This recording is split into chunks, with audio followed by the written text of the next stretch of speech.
ओम शांति। 2 नवंबर 2020 साकार मुरली।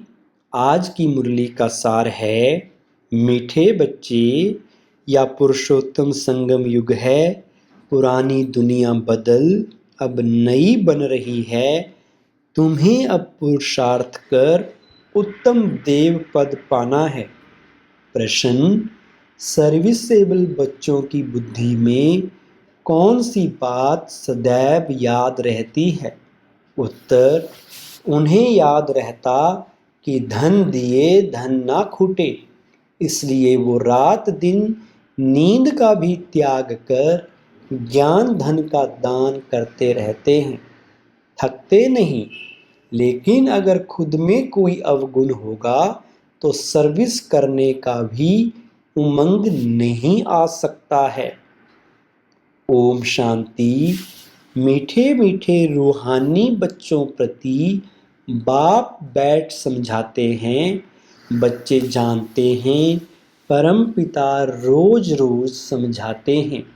जैसे रोज रोज टीचर पढ़ाते हैं, बाप सिर्फ शिक्षा देंगे, संभालते रहेंगे, क्योंकि बाप के तो घर में ही बच्चे रहते हैं, माँ बाप साथ रहते हैं।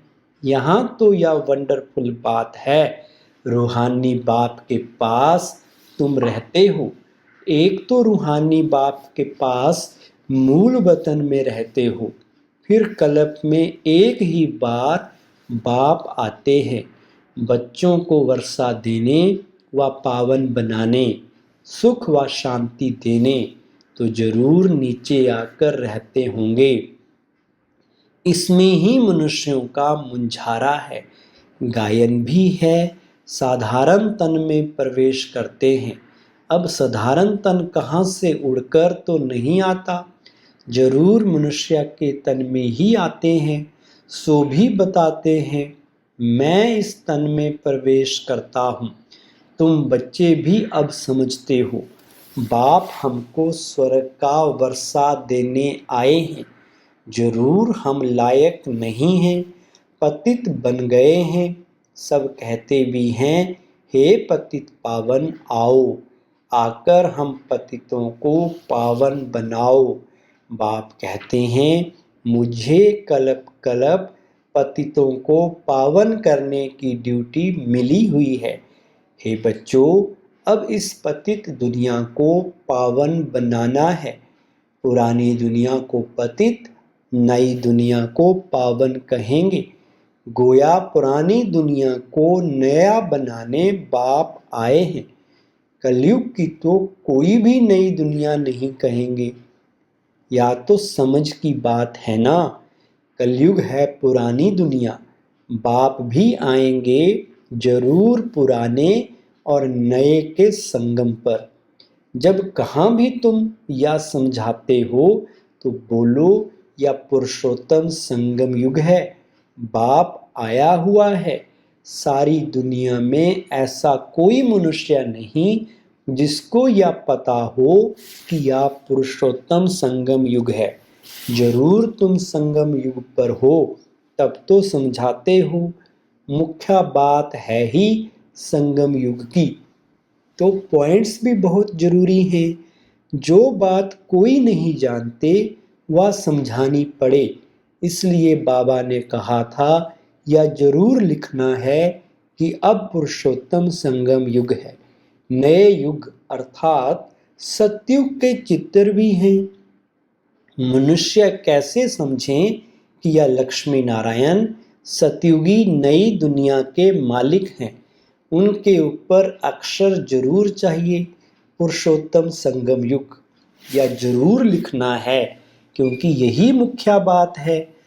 मनुष्य समझते हैं कलयुग में अभी बहुत वर्ष पड़े हैं, बिल्कुल ही घोर अंधियारे में हैं, तो समझाना पड़े नई दुनिया के मालिक या लक्ष्मी नारायण हैं।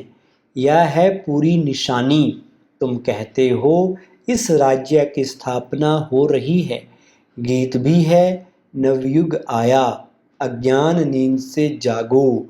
या तुम जानते हो अब संगम युग है, इनको नवयुग नहीं कहेंगे, संगम को संगम युग ही कहा जाता है। यह है पुरुषोत्तम संगम युग, जबकि पुरानी दुनिया खत्म हो और नई दुनिया स्थापन होती है। मनुष्य से देवता बन रहे हैं, राजयोग सीख रहे हैं। देवताओं में भी उत्तम पद है ही इन लक्ष्मी नारायण का। या भी हैं तो मनुष्य, इनमें दैवी गुण हैं, इसलिए देवी देवता कहा जाता है।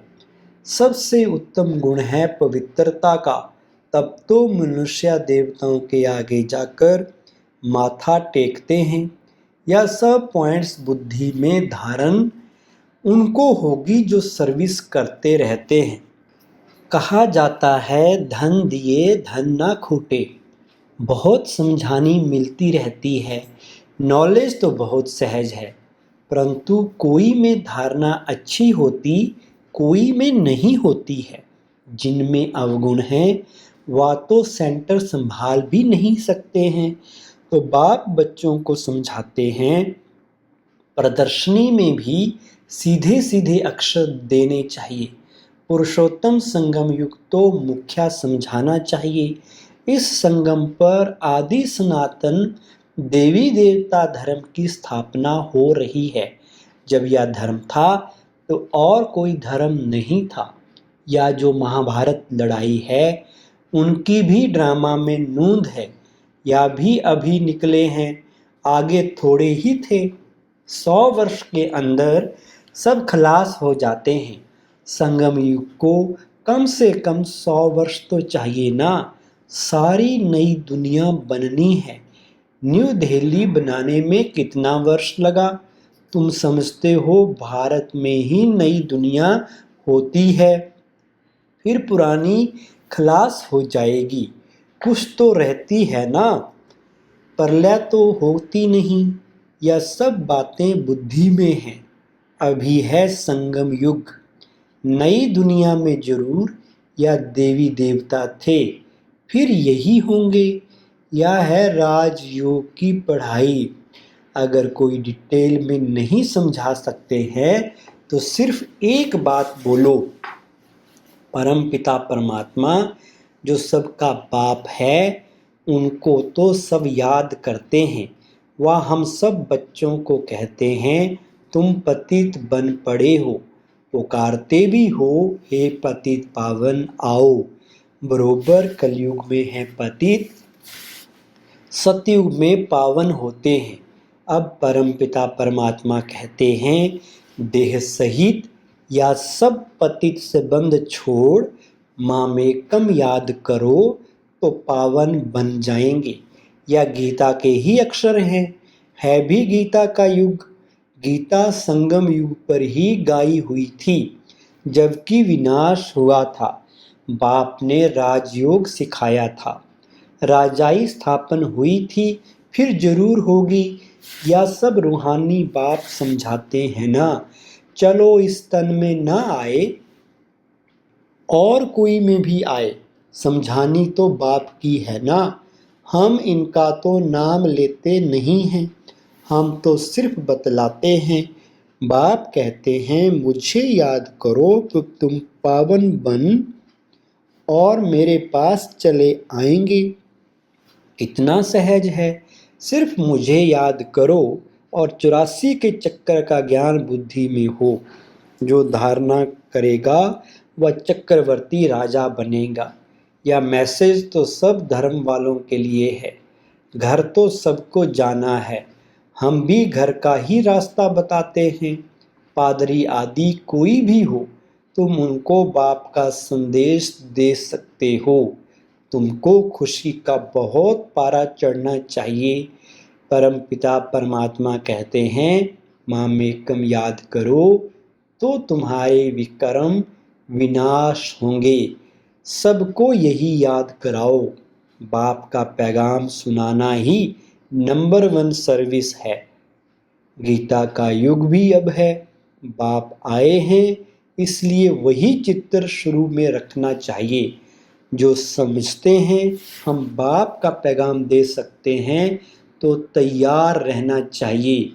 दिल में आना चाहिए हम भी अंधों की लाठी बने, या पैगाम तो कोई को भी दे सकते हो। बीके का नाम सुनकर ही डरते हैं। बोलो, हम सिर्फ बाप का पैगाम देते हैं।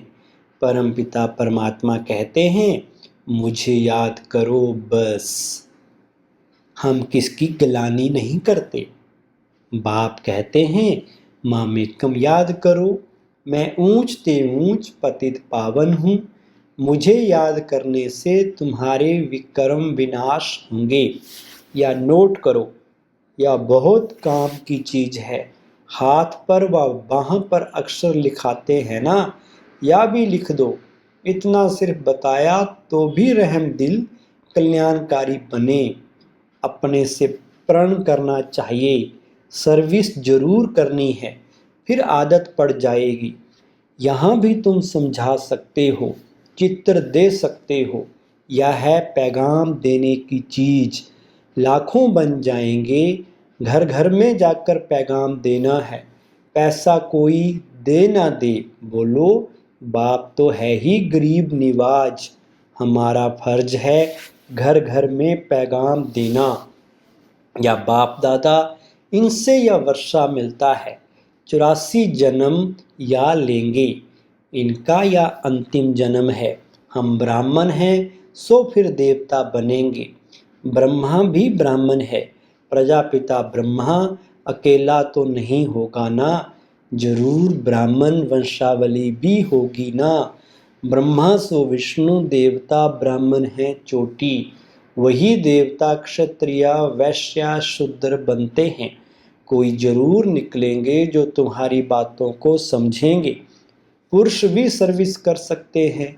सवेरे उठकर मनुष्य जब दुकान खोलते हैं तो कहते हैं, सुबह का साईं बेड़ा बनने लाई। तुम भी सवेरे सवेरे जाकर बाप का पैगाम सुनाओ। बोलो, तुम्हारा धंधा बहुत अच्छा होगा। तुम साईं को याद करो तो 21 जन्म का वर्षा मिलेगा। अमृत वेले का टाइम अच्छा होता है। आजकल कारखानों में माताएं भी बैठ काम करती हैं। या बैज भी बनाना बहुत सहज है। तुम बच्चों को तो रात दिन सर्विस में लग जाना चाहिए। नींद हराम कर देनी चाहिए। बाप का परिचय मिलने से मनुष्य धन के बन जाते हैं। तुम किसको भी पैगाम दे सकते हो। तुम्हारा ज्ञान तो बहुत ऊंचा है। बोलो, हम तो एक को याद करते हैं। क्राइस्ट की आत्मा भी उनका बच्चा थी। आत्माएं तो सब उनके बच्चे हैं।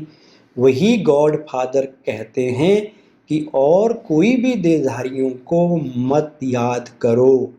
तुम अपने को आत्मा समझ मामेकम याद करो तो विक्रम विनाश हो जाएंगे। मेरे पास आ जाओ।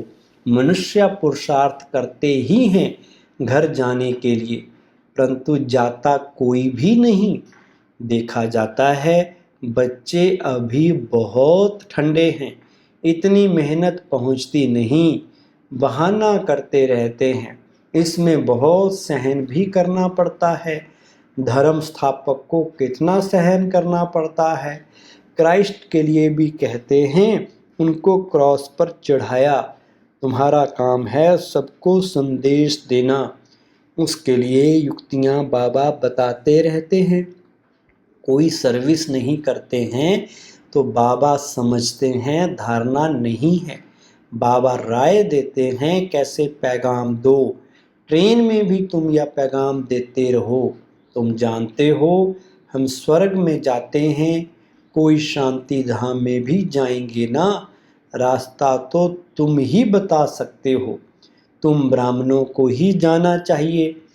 हैं तो बहुत, ब्राह्मणों को कहाँ तो रखेंगे ना। ब्राह्मण देवता क्षत्रिय प्रजापिता ब्रह्मा की औलाद तो जरूर होंगे ना। आदि में हैं ही ब्राह्मण। तुम ब्राह्मण ही ऊंचे तो ऊंच हो। वह ब्राह्मण है कुख वंशावली। ब्राह्मण तो जरूर चाहिए ना, नहीं तो प्रजापिता ब्रह्मा के बच्चे ब्राह्मण कहाँ गए? ब्राह्मणों को तो तुम बैठ समझाओ तो वह झट समझ जाएंगे। बोलो तुम भी ब्राह्मण हो, हम भी अपने को ब्राह्मण कहलाते हैं। अब बताओ तुम्हारा धर्म स्थापन करने वाला कौन? ब्रह्मा के सिवाय कोई नाम ही नहीं लेंगे। तुम ट्रायल करके देखो। ब्राह्मणों के भी बहुत बड़े बड़े कुल होते हैं। पुजारी ब्राह्मण तो ढेर हैं। अजमेर में ढेर बच्चे जाते हैं। कभी कोई ने समाचार नहीं दिया कि हम ब्राह्मणों से मिले। उनसे पूछा तुम्हारा धर्म स्थापन करने वाला कौन? ब्राह्मण धर्म किसने स्थापन किया? तुमको तो मालूम है सच्चे ब्राह्मण कौन हैं। तुम बहुतों का कल्याण कर सकते हो। यात्राओं पर भक्त ही जाते हैं। यह चित्र तो बहुत अच्छा है लक्ष्मी नारायण का। तुमको मालूम है जगदम्बा कौन है, लक्ष्मी कौन है। ऐसे ऐसे तुम नौकरों भिलनियों आदि को भी समझा सकते हो। तुम्हारे बिगड़ तो कोई है नहीं जो उन्हों को सुनाए। बहुत रहम दिल बनना है। बोलो तुम भी पावन बन पावन दुनिया में जा सकते हो। अपने को आत्मा समझो, शिव बाबा को याद करो। शौक बहुत होना चाहिए किसको भी रास्ता बताने का। जो खुद याद करते होंगे वही दूसरों को याद कराने का पुरुषार्थ करेंगे। बाप तो नहीं जाकर बात करेंगे। या तो तुम बच्चों का काम है। गरीबों का भी कल्याण करना है। बेचारे बहुत सुखी हो जाएंगे। थोड़ा याद करने से प्रजा में भी आ जाएं, वह भी अच्छा है। यह धर्म तो बहुत सुख देने वाला है। दिन प्रतिदिन तुम्हारा आवाज जोर से निकलेगा। सबको यही पैगाम देते रहो। अपने को आत्मा समझ बाप को याद करो। तुम मीठे मीठे बच्चे पद्मा पदम भाग्यशाली हो।